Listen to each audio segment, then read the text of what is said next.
Assalamualaikum warahmatullahi wabarakatuh.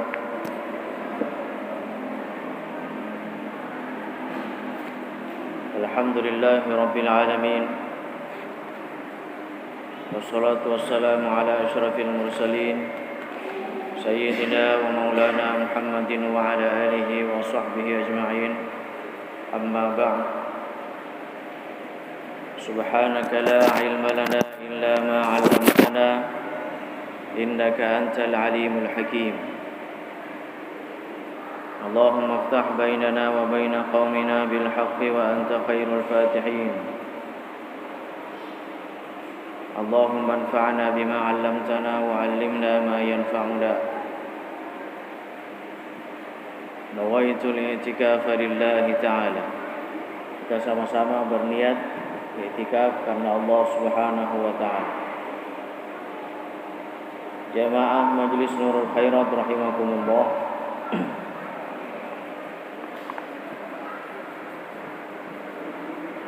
Malam ini kita lanjutkan kembali kajian fikih kitab At-Taqriratus Sadidah fil Masailil Mufidah.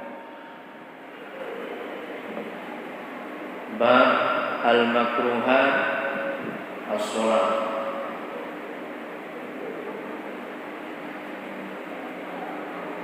Yang makruh di dalam salat.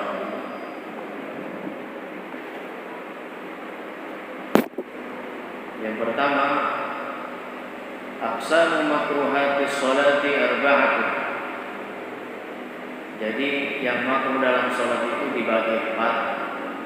Ada yang terkait dengan tempat, ada juga yang terkait dengan kondisi orang yang sholat, ada yang terkait dengan karena kita menyalahi sunnah atau meninggalkan sunnahnya, atau yang terkait dengan perbuatannya. Jadi makruh, yang makruh dalam sholat itu dibagi empat di sini. Makruh itu sesuatu yang kalau kita kerjakan kita tidak memperoleh apa-apa.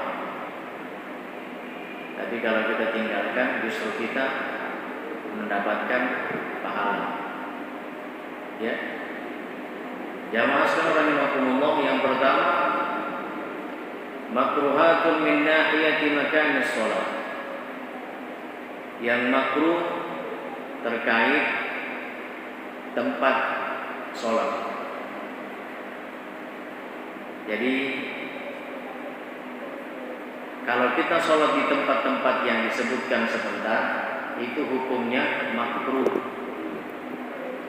Makruh itu dikerjakan tidak apa-apa, tapi kalau kita tinggalkan justru lebih bagus, dapat pahala. As-sholatu fil hammam. Sholat di kamar mandi. Ya, sholat di kamar mandi. Al-hammam. Kamar mandi beda dengan tempat buang air besar. Kamar mandi. Mungkin kalau kita di Masjidil Haram itu ada tempat WC-nya itu kan kita masuk di dalam, tapi sebelum masuk ke WC itu ada ruangan di situ. Seperti itu. Makruh hukumnya. As-shalatu fil maslah. Ada juga salat di maslah. Maslah itu tempat kita membuka pakaian. Berarti tempat mengganti pakaian. Makruh juga hukumnya. Ai maudhi'u salkhiftiyan, ai naz'uha. Tempat kita berganti pakaian itu makruh. Kamar ganti. Wa yakunu bil qurbi minal hammam. Nah, dalam versi orang Arab, kamar ganti pakaian biasanya dekat dengan kamar mandi. Kalau kita kan langsung di kamar. Misalnya ada kamar mandi, di depannya itu ada kamar ganti. Kalau di versi orang Arab seperti itu. Makruh juga hukumnya sholat di tempat itu. As-salatu fil ma'atan. Sholat di ma'atan. Ma'atan ini atan al-ibil, wa huwa al-mahallu alladhi tanahha ilayhi ba'da syurbiha liyashraba ghairaha atau tashraba liyasani. Kandang unta, tempat unta minum, beristirahat. Makruh hukumnya sholat di situ, walaupun mungkin tidak ada kotorannya, tapi karena unta sering di situ makruh. Kecuali tidak ada tempat lain ya. Kemudian as-sholatu fil majzarah, tempat penyembelihan hewan. Ada kalau di Mekah juga ada tempat penyembelihan hewan, biasanya jamaah haji yang sudah berhaji itu melihat tempatnya di sana. Memang khusus, jadi seperti gedung, ada gedung di situ, kita masuk di dalam lengkap fasilitasnya. Jadi setelah disembeli, tempat jantungnya, darahnya disiram langsung mengalir. Makruh hukumnya kita sholat di tempat-tempat penyembelihan karena ada darah itu. As-salatu fil maqbarah allati lam tunbash, sholat di pekuburan yang belum digali, mungkin masih ada mayatnya di situ, kita sholat di atasnya, itu makruh hukumnya. As-salatu fil mazbalah, sholat di tempat pembuangan sampah juga makruh. As-salatu fit thariq, sholat di jalan. Keistimewaan umat Rasulullah sallallahu alaihi wasallam itu Allah menjadikan semua bumi sebagai masjid. Kita sholat dimanapun bisa. Jadi biar tidak sholat di masjid bisa. Tidak ada alasan bagi orang yang kerja di sawah lalu dia katakan bahwa saya tidak bisa sholat karena masjid jauh. Padahal di tempat dia beristirahat di sawah boleh, di pematang sawah boleh. Saya punya pakaian penuh dengan PC, ya. Tidak ada masalah. Kalau memang tidak ada pakaian lain, bersihkan sedikit dengan air, sholat dengan itu. Karena PC itu bukan najis, kecuali ada kotoran di situ, barulah dia najis. Saya berkeringat, kalau memang tidak ada baju, tidak ada pakaian untuk kita berganti pakaian juga tidak memungkinkan, bisa habis waktu baru kita bisa sholat. Kita sholat dengan kondisi seperti itu. Kemudian yang kedelapan, as-sholatu fil kanisah wal bi'ah, sholat di al-kanisah. Al-kanisah disebut di sini muta'abbad al-yahud, tempat ibadahnya orang-orang Yahudi. Berarti boleh sholat di dalamnya, tapi makruh. Begitu pula wal bi'ah, bi'ah berarti gereja. Sholat di tempat ibadahnya orang-orang Nasara, itu juga makruh. As-salatu ala sathil Ka'bah, sholat di atas atapnya Ka'bah, di atasnya Ka'bah, makruh. As-salatu fi batnil wadi, sholat di satu lembah, makruh hukumnya. Lembah yang maksudnya di sini adalah lembah ma'a tawaqqu'is suyul, yang bisa memungkinkan banjir tiba-tiba datang. Lembah itu kan antara gunung dengan gunung ya, seperti Palu lembah, tapi kalau Palu kan aman. Mungkin ada lembah di situ, jalannya sungai, kita sholat di situ. Kenapa makruh hukumnya? Jangan sampai sementara sholat banjir datang dan tidak khusyuk. Sementara sholat pas hujan kita buru-buru, Jangan sampai sementara saya sholat tiba-tiba kepala banjir lewat. Nah, makruh hukumnya. As-salatu mawdi'al maksi wa misluhu kullu ma'siyatin. Tempat maksiat makruh hukumnya kita sholat. As-salatu fi suq, sholat di pasar. Ini juga makruh ini. Tidak konsentrasi mungkin. Tidak konsentrasi. Beda kalau ada musholahnya, ya, berarti tempat sholat. Mungkin tempat jual beli, kita sementara sholat, Allahu Akbar, ada orang lewat, dia pegang-pegang baju, dalam hatinya kita, aduh mau beli baju deh ini. Atau dia pegang, sehingga situ pegang tomat. Aduh, kalau saya kasih lama sholat, jangan sampai itu pelanggan sudah pergi ke tempat sebelah. Makruh mengganggu kita punya sholat. Bukan tidak boleh, boleh. Tapi sebenarnya paling bagus kalau kita sholat di tempat jual beli kita, ada yang jaga, ada petugas jaga yang satu, supaya kita tidak terganggu konsentrasi. Tapi kalau kita ikut Masjidil Haram atau di Mekah, Madinah, itu mereka di sana, kalau waktu sholat semua toko ditutup. Sekalipun kita sementara transaksi disuruh keluar dulu.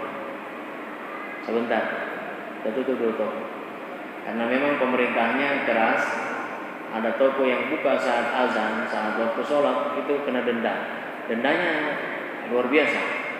Sampai saya pernah disampaikan sama teman, di sana itu menebang pohon saja, satu pohon itu ribuan real kita harus keluarkan.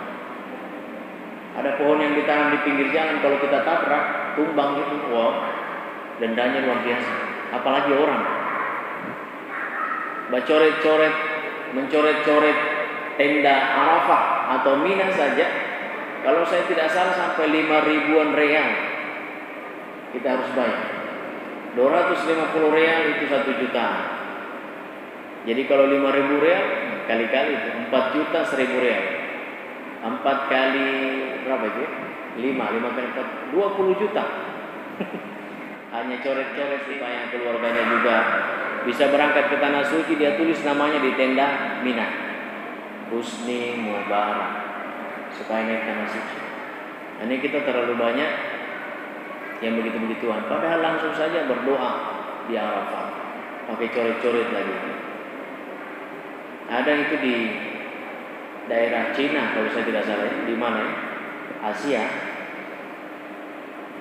Ada semacam gunung dan ada tempat di situ khusus, tempat perjodohan. Jadi orang yang datang ke sana bawa gembok, gembok dengan kunci. Jadi gembok itu mungkin dituliskan namanya dengan namanya pasangan, baru dikunci di situ, tek, buka.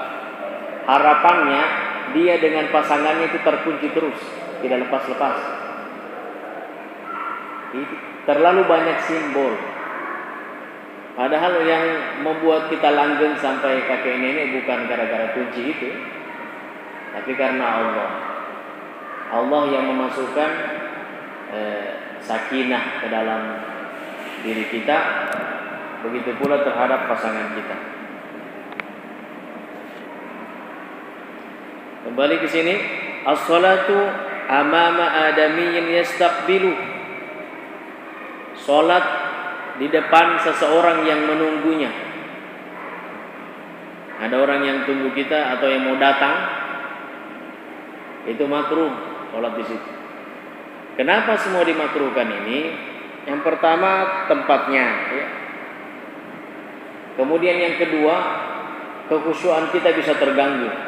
Itu yang dikhawatirkan. Makanya para ulama kita menyebutnya makruh.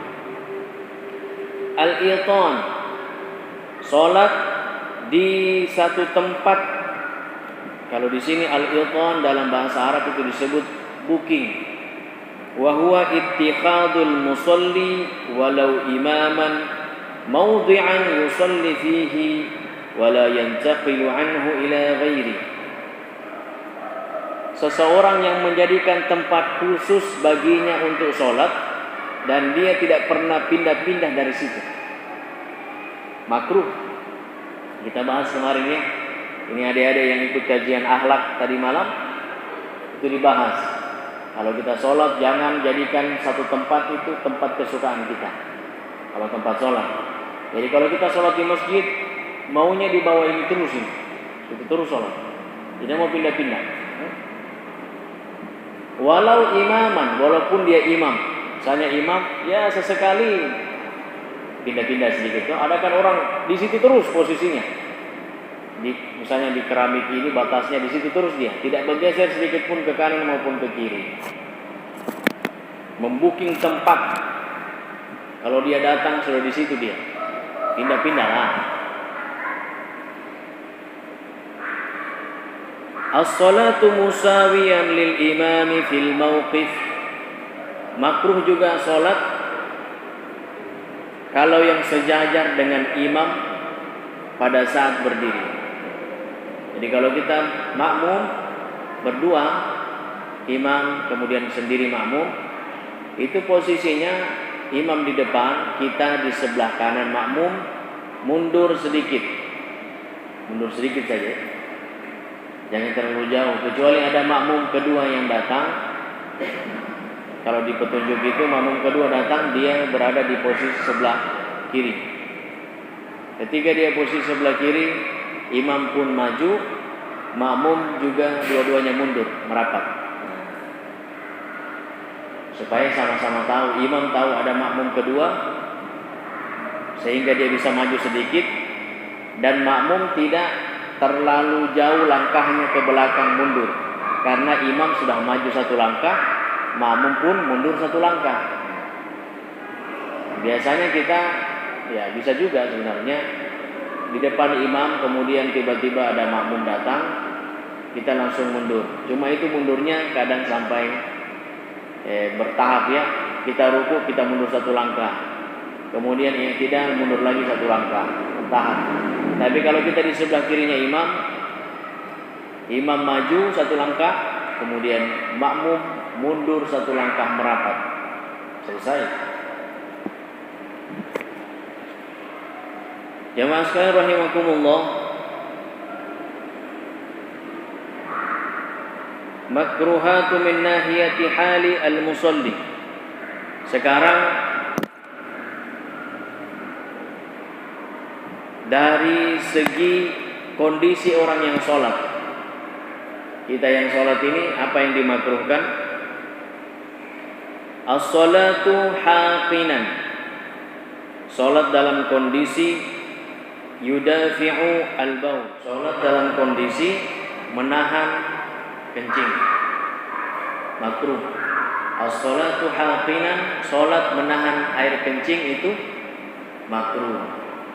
Buang air kecil saja dulu kemudian sholat. Saya mau jaga, saya punya wudu dari maghrib sampai isya, saya tidak mau keluar, sekalian saja buang air kecil setelah sholat, makruh hukumnya. Karena pikiran kita kalau seperti itu, selama kita sholat, yang kita ingat adalah WC. Kapan selesai, saya mau ke WC. Jadi kalau sebelum sholat ada gejala-gejala mau buang air kecil, cepat buang air kecil. Kemudian as-sholatu haqiban, sholat dalam kondisi yudafi'ul ghaid, mau buang air besar, juga makruh. Sekalipun kita tidak sempat berjamaah, kalau memang mau buang air besar, buang air besar saja dulu. Jangan sampai sementara sholat kita ingat yang tadi mau buang air besar. As-salatu haziqan, sholat dalam kondisi haziqan, yudafi'ur rih, yaitu orang-orang yang menahan kentut, makruh hukumnya. Dari tadi yang mau kentut tahan terus, akhirnya niatnya mau baca alhaakumut takasur, tinggal inna a'tainakal kautsar, disingkat karena mau cepat-cepat kentut. Assalamualaikum warahmatullahi wabarakatuh. Assalamualaikum warahmatullahi wabarakatuh. Alhamdulillah. Yang dia kejar kentutnya itu. Kentut saja dulu, berwudu baru sholat. As-salatu haqiman, orang yang sholat dalam kondisi menahan sekaligus buang air kecil dan buang air besar, makruh juga ya. As-salatu ta'iqan, ini semuanya ada istilahnya. Ta'iqan lit-ta'am al-hadir in wasi'al waqt. Sholat dalam kondisi menahan makanan yang sudah di depan mata sementara waktu masih luas. Setelah baca tahlilan dipersilakan makan. Pada saat mau makan, Allahu Akbar, asyhadu an la ilaha illallah, asyhadu anna Muhammadar Rasulullah. Kita sholatlah dulu. Karena ini sholat kaum atau orang. Makan saja dulu karena waktu masih panjang. Beda kalau waktunya sudah sempit. Ada orang yang undur-undur waktu untuk waktu sholatnya, sudah azan dia belum sholat. Tiba-tiba tersedia makan di depannya, lalu dia katakan, makan saja dulu, sebentar sholat. Dari tadi dia tunda sholat ini. Itu tidak masuk kategori. Dari tadi dia tunda sholat, tiba-tiba ada masakan di depannya, baru dia katakan makan saja dulu. Loh, dari tadi apa yang dia lakukan? Nah, ini yang dimaksud di sini. Pada saat waktu sholat masuk, kemudian ada masakan di sini, tunda dulu. Tapi kalau waktu sudah sempit, silakan kita sholat dulu. Sebisa mungkin jangan mengingat makanan. Ada istilahnya orang lebih baik makan ingat sholat daripada sholat ingat makan. Jadi kita makan ingat-ingat sholat, cepat sedikit makan, mau sholat saya, daripada cepat sedikit sholat, mau makan saya. As-salatu hafizan, sholat dalam kondisi memakai khuf yang sempit. Khuf itu sering saya sampaikan di sini, jamaah sekalian. Khuf itu pakaian alas kaki yang terbuat dari kulit yang menutup hingga mata kaki. Kulit semua. Kulitnya kulit elastis, bukan kulit seperti sepatu ya, keras. Dia elastis, tapi terbuat dari kulit. Menutup sampai mata kaki.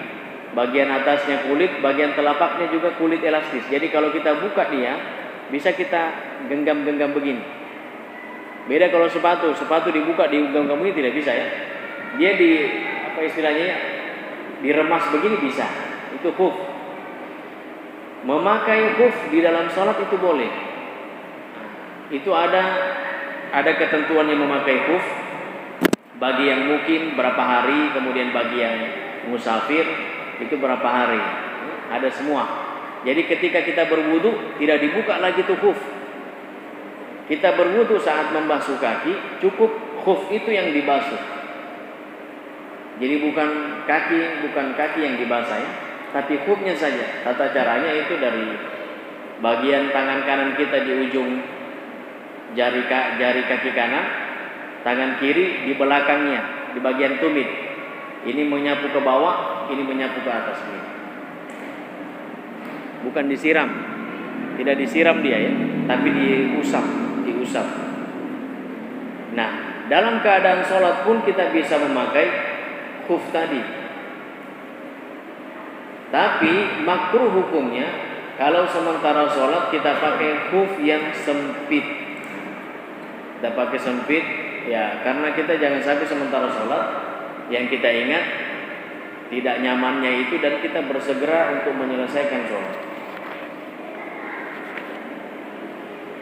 Kemudian jamaah sekalian, as-salatu ghadbanan, sholat dalam kondisi marah tidak bagus. Sementara habis baku marah dengan istri, dengan suami, tiba-tiba Allahu Akbar, asyhadu an la ilaha illallah, Allahu Akbar. Kasih hilang dulu marah, berwudu dulu ketenang-tenang. Kalau masih marah berwudu lagi, baru kita sholat. As-salatu muttabi'an, sholat dalam kondisi ittiba', berpakaian ihram, ittiba. Ittiba ini membuka lengan bagian sebelah kanan. Jadi kalau umroh atau haji tawaf ini tertutup, nah kayak begini. Ini kelihatan. Ini namanya ittiba. Kalau kita pakai ihram, ini tertutup ya. Kemudian sebelah lengan kanan kita terbuka. Posisi sebelah ini hanya digunakan, dipakai pada saat kita tawaf. Jadi kalau mau tawaf, ini yang dibuka. Setelah tawaf, tutup ulang, ditutup kembali.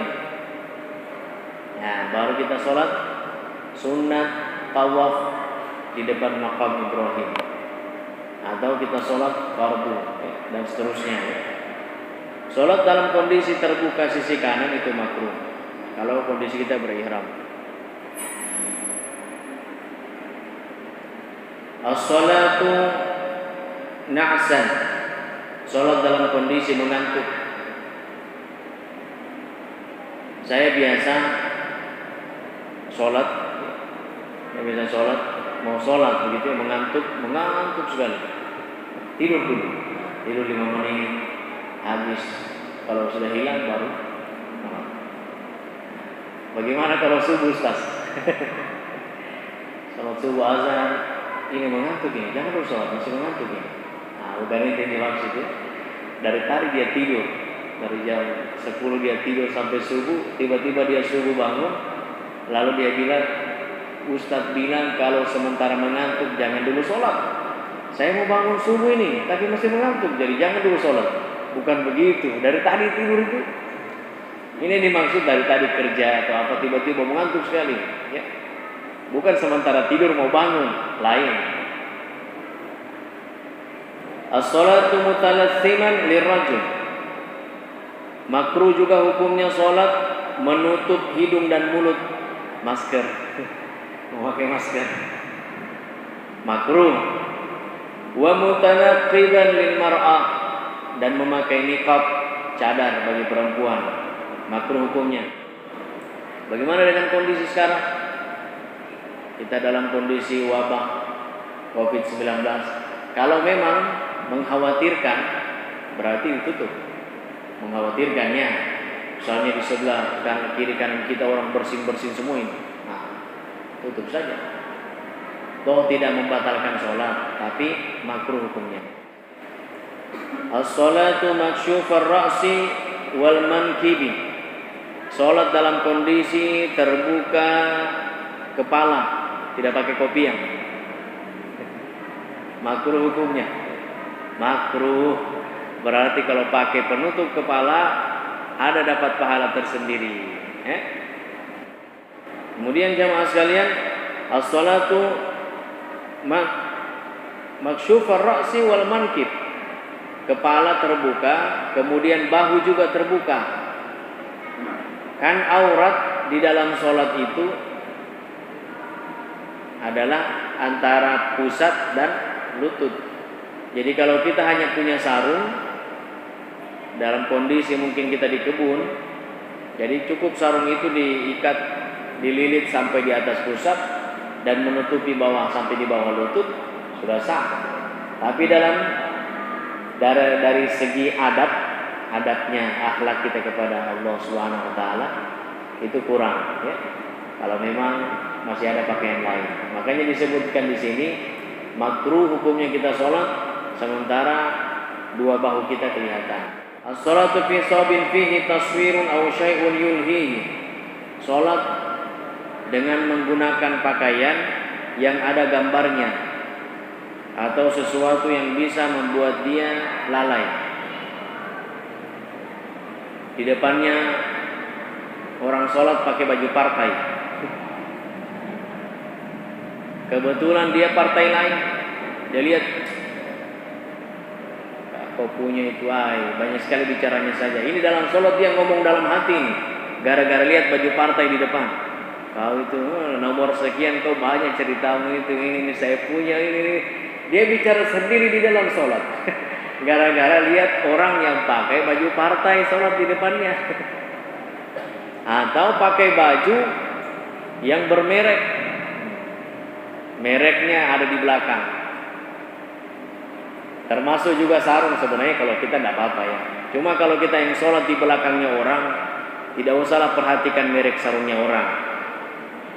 Kalau saya tidak, katanya ada orang yang bilang kalau saya merek sarung itu disembunyi. Ya sebenarnya kembali ke kita sendiri ya, mau pamer atau tidak. Cuma kita yang melihat itu janganlah kita pikirkan. Di depan kita pada saat ruku, Allahu Akbar, kita melihat ke tempat sujud. Tiba-tiba iblis bilang, coba ke atas sedikit, lihat ke atas sedikit, wadimur, gajah duduk, apa semua itu, merek sarung. Boy, lebih mahal Pak Imam punya ini. Pak Imam punya sarung lebih mahal ini. Ya, jadi sementara dia ruku, dia menilai-nilai sarungnya orang. Ini yang dimaksud. Ya. Perempuan apalagi? Kalau kita di Indonesia banyak warna-warni jilbab, mukena, putih, lain. Ada juga yang mungkin gambar-gambar boneka atau apa. Kalau di Arab sana kan rata-rata hitam. Dia punya mukenanya hitam. Jadi mau menghail bagaimana orang. Tapi kalau kita di sini mulai. Apalagi mereknya di bawah, merek jilbab itu. Mukena Syahrini. Wih, saya habis tanya ini di toko ini 2 juta harganya ini. Sementara sholat dia terka-terka lagi harga mukenanya orang. Seperti itu. As-sadlu wa huwa ayyul qiyam tarafai ridai minal janibaini fayusibal ard. Salat dalam kondisi 2 selendangnya dia jalurkan ke samping hingga jatuh ke lantai. Makruh. Kemudian salat dalam kondisi yursila thawbahu hatta yusibal arda. Al-isbal. Makruh hukumnya salat sarung itu sampai di lantai. Makruh hukum. Ya mas sekalian rahimakumullah, ini saya kira cukup, mudah-mudahan bermanfaat. Semoga apa yang disampaikan tadi dapat kita amalkan, menjadi ilmu untuk kita. Yang kita sudah sebut satu-satu berarti perlahan-lahan kita mulai lakukan. Oh tadi katanya kalau sholat seperti ini makruh hukumnya, berarti saya harus seperti ini supaya dapat paham. Demikian jamaah sekalian, mudah-mudahan ada berkahnya dan manfaatnya. Kita tutup dengan sama-sama membaca sholawat. Allahumma salli ala sayyidina Muhammadin wa ala ali sayyidina Muhammad. Wassalamualaikum warahmatullahi wabarakatuh.